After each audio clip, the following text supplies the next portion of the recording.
A very good initiative, बहुत बड़का एगो एक्शन लिया चुकल बाटे।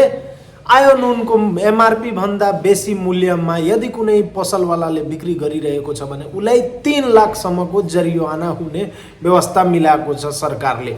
ओ माई गॉड, अब यसभन्दा बेसी ठुलो हाम्रो लागि उपलब्धि के हुन सक्छ? बाकी सब कुरा, बाकी सब चीज भोजपुरी आवेको ओके, बाकी सब चीज एकदम बढ़िया बाटे।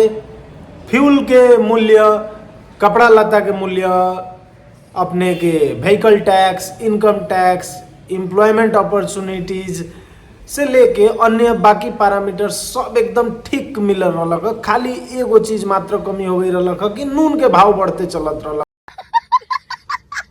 तो एमे भी सरकार एकदम एक्शन ले चुकल बाटे कि हाँ, मूल्य एमआरपी से ज्यादा हो गई तो ऊपर 3 लाख तक ले जरिमाना होके के पड़ल। कितना बढ़िया चीज हो गई बा। काहे कि भविष्य में तो अब नून भात ही खाए के बाटे, वैसे नून के दाम ना बढ़े के चाहिए। जनता के ला नून एकदम सुपथ मूल्य में मिले के चाहिए। ओमे कोनो भी किस्म के टेढ़ा मेढ़ा लापरवाही ना होके के पड़ल। दरखास्त ई बाटे कि नून के तो दाम एकदम मिला दिया बाटे, कम से कम थोड़ा सा प्याज के भी वही हिसाब से मेंटेन रखल जाए तो नून भात और प्याज खाई जाए तो काफी ज्यादा अच्छा रही। क्या सोच है रे तेरी? देश के जनता नून भात और प्याज खा के भी गुजारा चला सकता टे। ए पर हम एकदम पॉजिटिव बानी। और प्याज में रहेला एंटीऑक्सीडेंट्स इम्यूनिटी सिस्टम भी बूस्ट करी और बहुत ही चीज फायदा करे वाला है। बात तो सही है।